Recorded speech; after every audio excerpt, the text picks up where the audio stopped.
যুবকদের যৌবন হেফাজতের সমাধান কি? এটা খুবই আনকমন একটা প্রশ্ন, খুবই চিন্তা গবেষণার একটা প্রশ্ন। যুবকদের যৌবন হেফাজত করার মতো কঠিন একটা কাজ এই যুগে খুব কমই আছে। নামাজ রোজা রাখা এত কঠিন নয়, এমনকি দাড়ি রাখাটাও এত কঠিন নয়। যদিও দাড়ি রাখতে গেলে অনেকের অনেক কথা, অনেকের খোঁটা, অনেক স্ট্রাগল সহ্য করতে হয়। যতটা কঠিন হলো যুবকদের জন্য এই অশ্লীল খারাপ সমাজ থেকে, জেনা বেহায়াপনা ব্যভিচার যুক্ত সমাজ থেকে নিজেকে, নিজের যৌবনকে হেফাজত করা, যা খুবই কঠিন এবং কষ্টসাধ্য কাজ। আর এজন্যই নবী করিম সাল্লাল্লাহু আলাইহি ওয়াসাল্লাম বলেছেন, জিহ্বা এবং লজ্জাস্থানের দায়িত্ব যারা নিতে পারবে, মানে আপনি আপনার জিহ্বা এবং লজ্জাস্থানের হেফাজত যদি করতে পারেন, নবী করিম সাল্লাল্লাহু আলাইহি ওয়াসাল্লাম বলেছেন, আমি তাদের জন্য জান্নাতের দায়িত্ব নিয়ে নিব। বুঝতে পারছেন তো? আপনি যদি আপনার জিহ্বা এবং লজ্জাস্থানের হেফাজত করতে পারেন, আপনাকে জান্নাতে নিয়ে যাওয়ার দায়িত্ব বিশ্বনবী সাল্লাল্লাহু আলাইহি ওয়াসাল্লাম নিয়ে নিয়েছেন। অর্থাৎ এই দুটি অঙ্গ দ্বারা তোমরা কোনো পাপ করবে না। এই দুটি অঙ্গ দ্বারা আপনি কোনো পাপ করতে পারবেন না। তাহলেই বিশ্বনবী সাল্লাল্লাহু আলাইহি ওয়াসাল্লাম আপনাকে জান্নাতে নিয়ে যাওয়ার জন্য ওয়াদা করেছেন। জিহ্বা দ্বারা কোনো মিথ্যা কথা বলা যাবে না, কারো গীবত করা যাবে না, লজ্জাস্থানের হেফাজত করতে হবে। বিয়ের আগে কোনো মেয়ের সাথে হারাম সম্পর্কে জড়ানো যাবে না, যেটাকে আমরা প্রেম বলি, বুঝলেন তো? এসব করা যাবে না। তাহলে নবী করিম সাল্লাল্লাহু আলাইহি ওয়াসাল্লাম বলেছেন, আপনাকে জান্নাতে নেওয়ার দায়িত্ব তিনি নেবেন।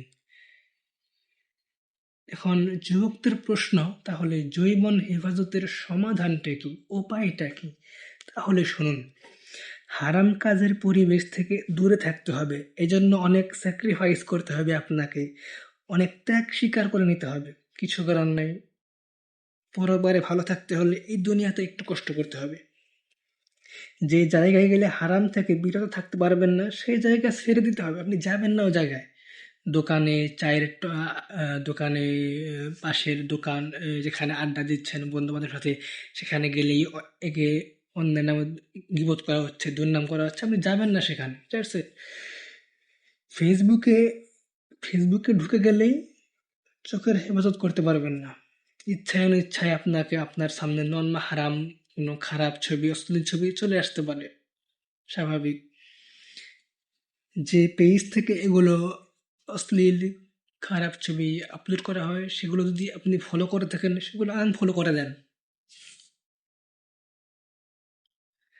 যদি ফেসবুক বাদ দিয়ে না থাকতে পারেন, স্মার্টফোনে যে স্মার্টফোন না, এটাই বাদ দিয়ে দেন। বাটন ফোন ব্যবহার করেন, স্মার্টফোনের কি দরকার?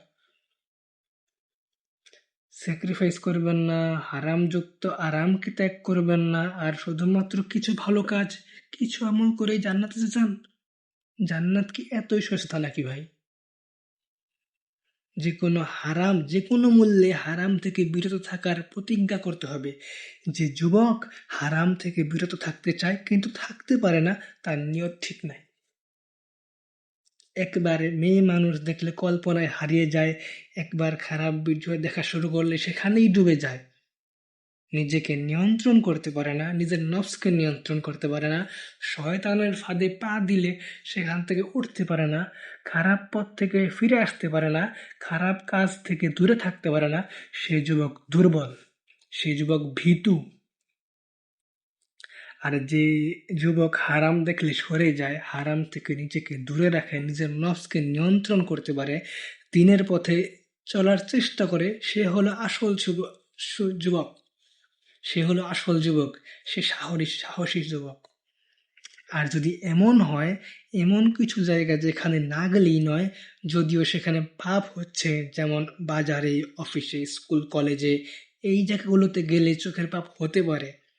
অনেক নন্মাহারাম নারী, মেয়ে আপনার সামনে চলে আসে, হতে পারে, মনের যে না হতে পারে, তাহলে আগে থেকেই পরিকল্পনা করুন, আমি যেখানে যাচ্ছি সেখানে অগণিত পাপ হচ্ছে, আমি সেই পাপ থেকে বিরত থাকব, নফসের বিরুদ্ধে সংগ্রাম করে নিজেকে হারাম থেকে বিরত থাকব। আল্লাহর কাছে সঠিক একটা সহিশুদ্ধ নিয়ত করে দোয়া পরে বাড়ি থেকে বের হবেন, ইনশাআল্লাহ অনেক পাপ থেকে আপনি দূরে থাকতে পারবেন। বাট আফসোস, আমাদের তো নিয়তই ঠিক নাই।